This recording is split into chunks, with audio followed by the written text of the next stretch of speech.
So Andrea, you're the director of collections here. Yes. What does that mean? So as the director of collections, I oversee several departments. I oversee the registrars, the exhibition staff, the conservation staff, library, and archives. So we're basically looking after the entire collection, all the information about the collection, and I lovingly describe it as the nerve center of everything art related at the museum. So you must work pretty closely with curatorial then. Yes, so we work very closely with curatorial.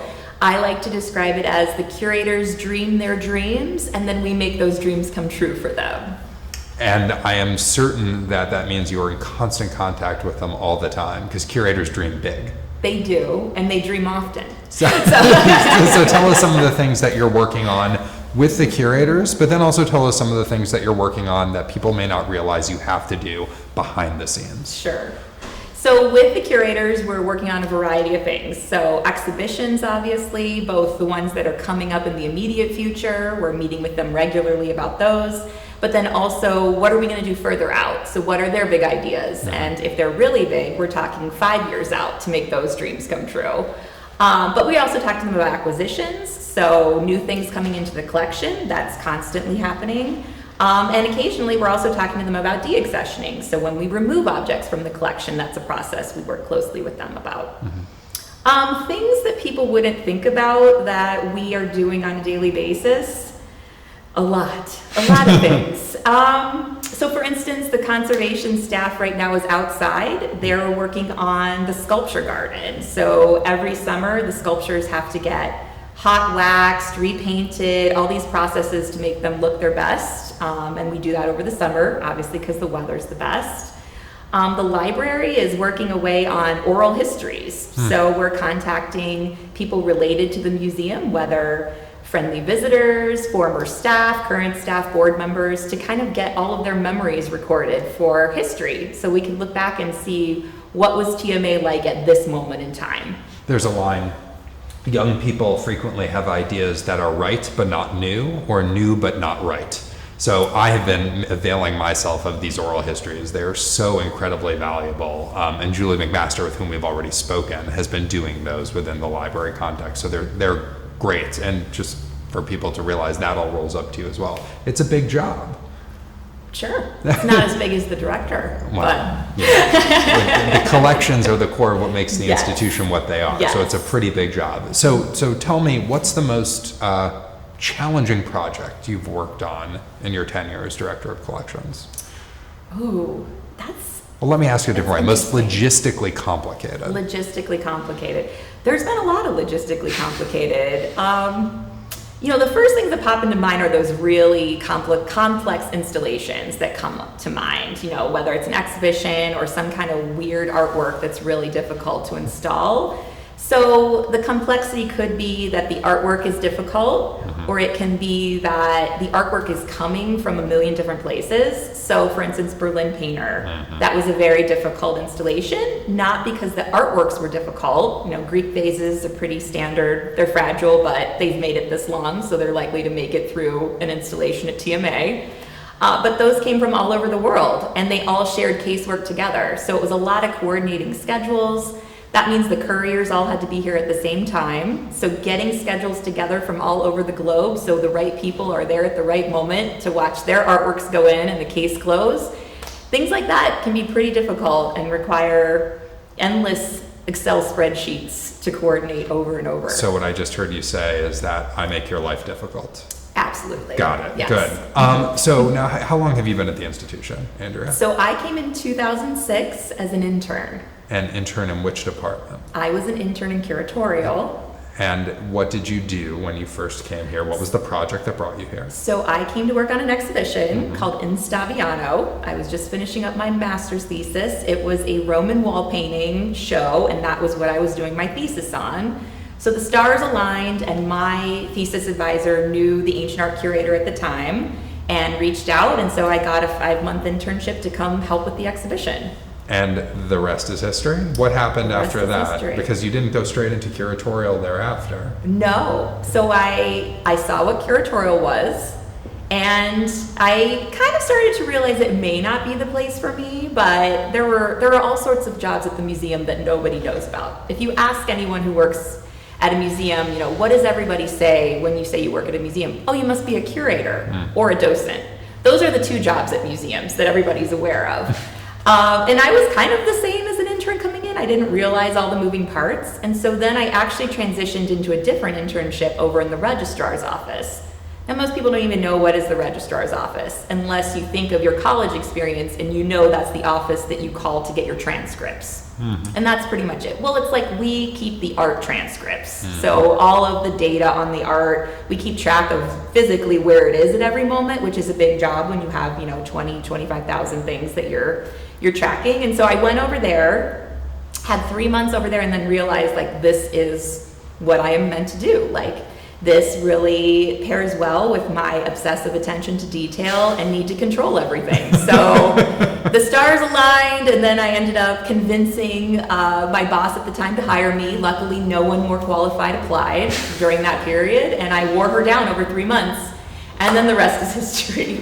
You can see there's a lot of insight here for how I need to manage Andrea over the coming years. But we're very lucky that you wore Pat Whitesides down, because you've been a huge benefit to the museum. Now, at this stage, you're one of the more longer tenured staff here. That's a strange feeling, yes. So tell me a little bit about how the museum has changed over the course of the past 15 years almost. Well, a lot has changed and a lot hasn't changed. So obviously a lot of people have changed now that I'm one of the more tenured staff. When I got here, a lot of staff had been here more than 20 years. And so that feels strange to be the institutional memory at this point. But, so many projects have happened. We've done building renovations. We've expanded the sculpture garden. When I first got here, the glass pavilion just opened that summer. Wow. So it was, a transitional period, kind of integrating that into our campus and what's the glass pavilion really going to do moving forward.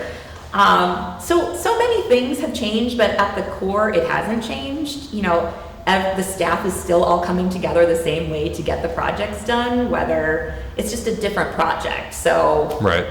So it's kind of hard to say. Obviously, technology has been integrated more into a lot of what I do. So it's figuring out the best way to leverage that and kind of work it in. But it was kind of a hard question to answer because it feels the same and it doesn't. So I grew up in New York City, and I grew up a New York Giants fan. And my I know. But my father and I, we joked, right, that the Giants had a way of snatching defeat from the jaws of victory, which is to say, it kind of didn't matter who they played. They could play the best team or the worst team. They always played up or down to their opponent, so it was close at the end, which is to say, teams have DNAs. Yes. Right? It kind of doesn't matter who's on the team. When you're on a team, there's a tradition, there's a way of doing things, and there's always enough turnover that the new people are inculcated in the ways of the place. So how would you describe TMA's culture? Because you kind of just alluded to the fact that there's an awful lot that's the same, even though the players may be different. Yeah. So how would you describe TMA's culture? So TMA's culture is definitely a lot of grassroots efforts, I would say, because we do have minimal staff. So everyone's wearing a variety of hats. And in a way, I've really liked and enjoyed that aspect because I've learned so much. So if you're at a larger museum, you really have your role, you stay in your lane. And here at TMA, it's like an LA highway, where there's millions of lanes all the time and everyone's crossing all over, and that's fine and that's welcome because we need help. And so it's interesting because you learn a lot. To some people, I think it's frustrating, but it just depends on your personality. And if you like getting involved in a variety of things and working with a bunch of people, then it can be the place for you. So just to help people understand, so how many people report to you in your constellation of functions that report to you? Right. So across all of those 4/5, library and archives, I tend to just combine together. Sure. There's 20 people that report to me. And if you were going to compare that, since you just spoke about LA highways, if you were to compare that to LACMA or the Getty, how many people would report to you across those areas? Just to give people a rough... Yeah, it would probably be at least 100 people in those areas. Right. Yeah. It's a pretty extraordinary difference that I think a lot of people don't realize, including and especially our colleagues, who are always overwhelmed by how much work we happen to do. It's an incredibly efficient staff. Absolutely. Well, obviously with a great leader. So, so with this experience, with this understanding of our culture, while I may have been here for 6 years before, I'm coming in and treating it like I know nothing. So what advice would you have for me? What are the things I should be thinking about as I navigate through my first 100 days and beyond? Yeah, I think it's good to come in with a blank slate, because although, like I said, much hasn't changed, there have been things that changed. We've all been through different experiences since you left. And so it's good to kind of have a clean slate and just see where we are right now. And you're already doing a lot of what I would have suggested, like talk to all the staff, get their perspectives, not just senior level staff, but talk to frontline staff and everybody in between to really gauge, how everyone's feeling, what's going on, because the staff is the core. I mean, it's easy to get on board and understand quickly what's going on from a program perspective or the buildings. I think it's much harder to dive in and gauge the culture and the morale of the staff, and that's really, I think, where a lot of the groundwork could happen and improve. Right, building from the inside out, right? Yes. So what specific ideas do you have over your 15 years, or have you had over your 15 years, that you think to yourself, gosh, I just wish the museum would do that, and we haven't done it yet? Wow, that's a good one. It's hard to say because a lot of my ideas have been implemented over time, for good or bad. This is the wearing down of your supervisors. This is the wearing down of the supervisor, which I'm usually pretty good at and persistent. So a lot of it has come to fruition. I think, I'm really looking forward to really examining this building, the main museum, and how we can improve it. Because not a lot has changed in the core of the building. Yes, we have done the Levis galleries and we did the new media galleries. We have had some great wins and those look amazing, but those are all public facing, and there's still a lot that needs to be tackled in the behind the scenes of this building to make it function better. Sure. So I have a lot of ideas in that area that I'd like to pursue. Funding, as it becomes available. If you're listening, I've got great ideas for our storage. So yeah, those are some ideas that I'm excited to see how we can work it in to kind of improve efficiency even more behind the scenes. Well, this is a good transition to one of our final topics. So there's a lot of conversation about the ways that there will be enduring and long-lasting impact from COVID-19. And to call these silver linings or opportunities is, totally would be to mischaracterize what is a terribly impactful psychological, physical, economic dislocation and disruption. But there will be changes.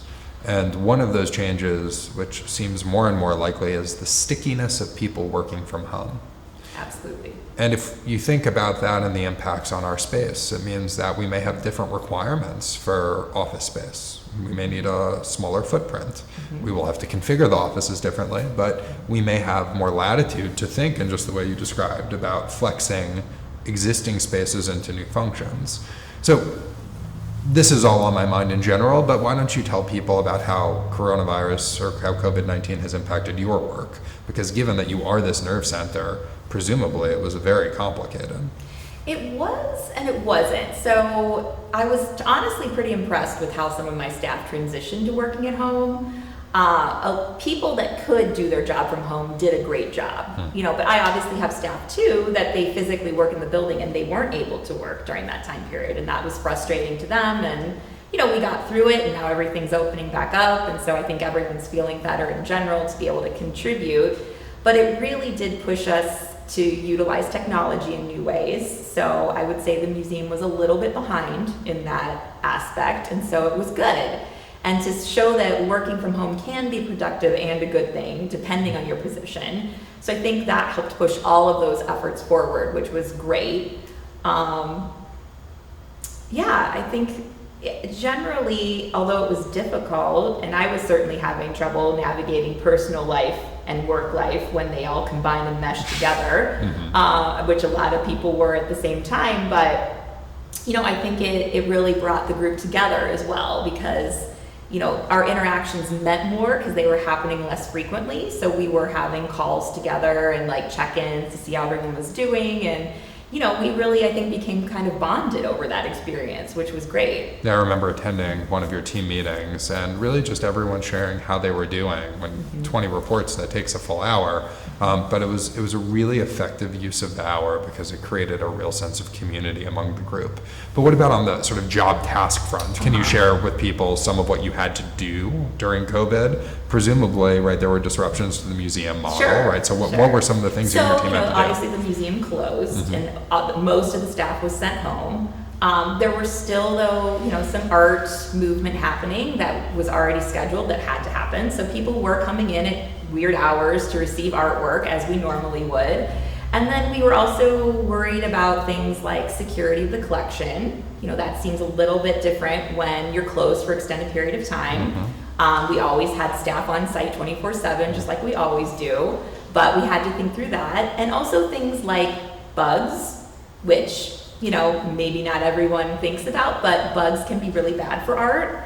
And so when people aren't around, they tend to start to take over. So kind of figuring out with conservation, hey, we should be going and doing walkthroughs through all of the galleries and all the storage spaces, just looking for any activity.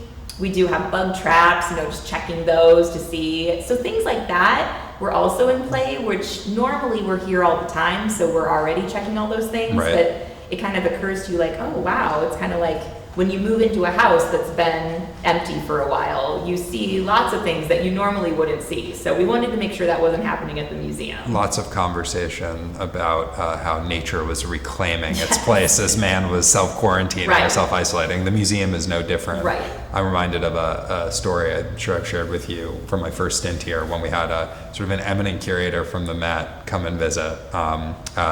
And she and I were walking around. She was actually doing a little bit of assessment for deaccessioning exercise. Helen Evans, curator of medieval Byzantine. And we were walking around, and it was a rainy day, and there was a bucket out, and there was water dripping from the ceiling into this bucket. And on the one hand, I was mortified, and then immediately Helen said, "Oh, your buckets are much nicer than ours at the Met."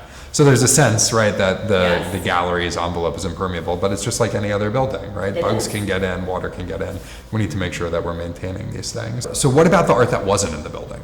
So, I know we have exhibitions here from other places. Yes. So what about the artwork that was at other venues? So glad you brought that up. I mean, this is part of it. You start to move on and you block out what did I do over my summer vacation or my coronavirus work at home time.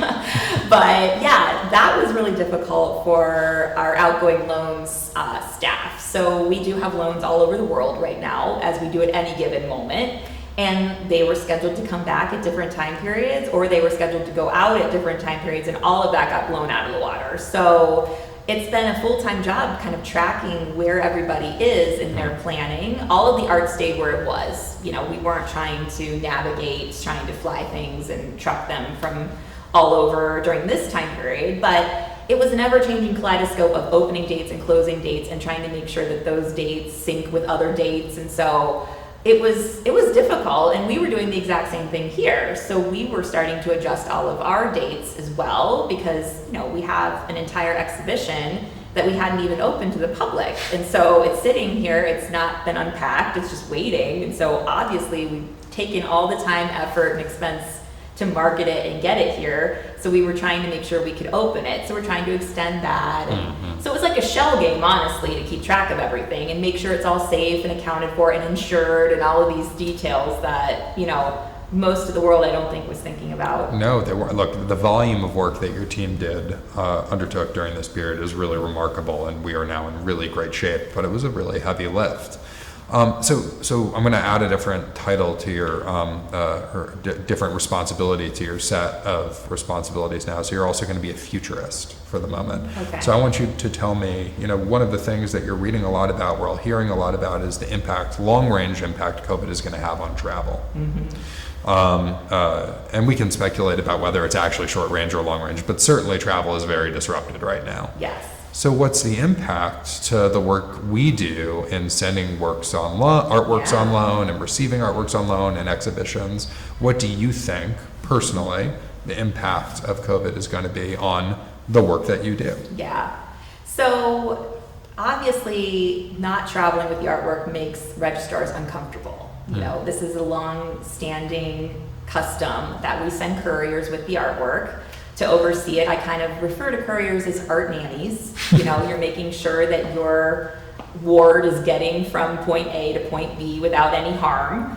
And so, and a lot does happen during that time period of when it leaves to when it actually gets installed. And so there's a lot of checkpoints and a lot of negotiations along the way, which, you know, we found a lot of value in having someone do that. And now you're absolutely right. Will we be able to go? You know, we have things that have to come home, and then we have colleagues that need our art for their projects. And so we're starting to have these conversations of how comfortable are we with not sending someone? You know, things have happened in the past, and so we're concerned. But on the other hand, it does push, these conversations that have always been happening are now being pushed forward. So sharing couriers. Some institutions are not comfortable sharing couriers and some are. So maybe we all become a little bit more comfortable with sending one person as a group, like from the Midwest, let's say, to oversee a group, send it over and kind of be that art nanny for all of us. Right. Or do we not? You know, it's a huge expense. It's a huge expense, and it's also not very green to be sending people, you know, for this very short period of time to oversee one activity. So do we really push those efforts forward and try to make a huge change in the culture and see how it goes? You know, maybe this is our pilot time to see, like, everybody track, you know, how much stuff got damaged, how many things went wrong that you were concerned and you really wish someone was there, or did it generally go okay and it is okay to let go? So I think that's honestly what's going to have to happen. That's kind of what I'm hoping will happen, to push that conversation in a way that would not have happened otherwise, because we are very slow to change. Well, it's a very complicated calculus. The risk for us is when the art leaves the wall. This is the riskiest moment. With the ballooning prices of art, we have a lot of financial risk as these works are being shipped.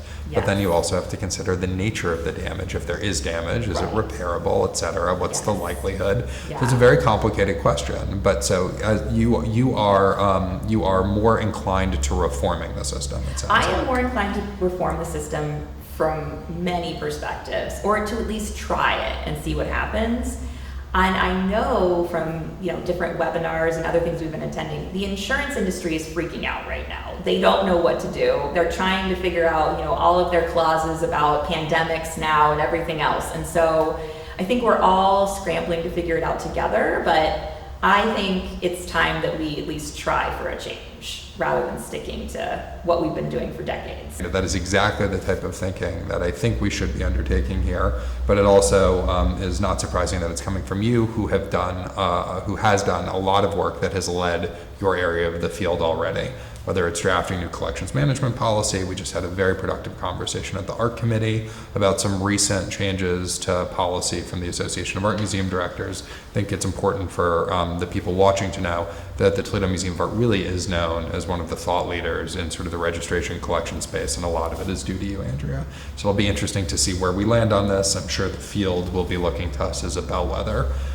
The other major series of events, right, that have shaken us and our nation and our world are, of course, the recent protests in response to the killings of George Floyd, Ahmaud Arbery, Breonna Taylor, and so many others. Now, you are the nerve center of the organization. You deal with logistics of works of art, right, with their conservation, et cetera. So on the one hand, it would be easy to think you're divorced from the content. But on the other, the core of what we are is our collection. So talk to us a little bit about how you're thinking about this moment and how you're thinking about the way that conversations around equity and inclusion affect your work. Yeah, I mean, so I'm hoping as we move forward, it will impact almost every aspect of our work. You know, that's the goal and that's what we're working towards. And some of the ways specifically that we're looking at are, one of them is in exhibitions. So luckily, as we welcome everyone back to the museum tomorrow, we have a wonderful exhibition that will be open by Allison Sarr called Mirror Mirror. And Allison's a African-American artist, and her work really speaks to the time period right now. Of course, we booked that, you know, a year, 2 years in advance, not ever having known what we would be facing, but it is a great pairing right now. So exhibitions, for sure. We want to make sure that we are balancing our exhibitions, that we're representing all people. And so, we are developing tools to help us do that. So I would say in the recent past, it's been more opportunistic with exhibitions, and now it's time to start getting more planful and thoughtful about what we're presenting, who we're presenting, and how we're presenting it. So that's one aspect. Another aspect that I think we've made great strides and we need to continue is in new acquisitions. So I'm watching these closely because I'm the one that does all the logistics. I bring in the acquisitions, I end up paying for them or doing a deed of gift. And so I know everything that's coming in, and I can kind of gauge what we're prioritizing. And we have been prioritizing global art, which is great. All of those voices that have been underrepresented in our museum for most of its history are now becoming a priority, and I know will continue to do so moving forward. So that's been really great. I think we need to continue to do that because the art is the core of what we do. Everything else builds upon that. So if we bring in great acquisitions with diversity, same with exhibitions, everything else will come from that. Mm-hmm. And the other flip side is our hiring efforts. As positions open, we need to really be focusing on giving opportunity. And so those are the areas I really see, both from my perspective and generally at the museum, that could be helpful. So let's talk specifically about some of the tools that you're thinking of building. So that can sound like an abstract concept, but just to drill down a little bit so people realize the level of thinking that's going into these tools. So talk a little bit about collections development and a little bit about exhibition selection and what you and your team are working on right now, in some cases in conjunction with curatorial, to help make sure that we have a more balanced view and a more inclusive view of the types of work that we have on display at any given time. Right. So this is tied very closely with the curatorial team. We're working together. They are making a collections development policy,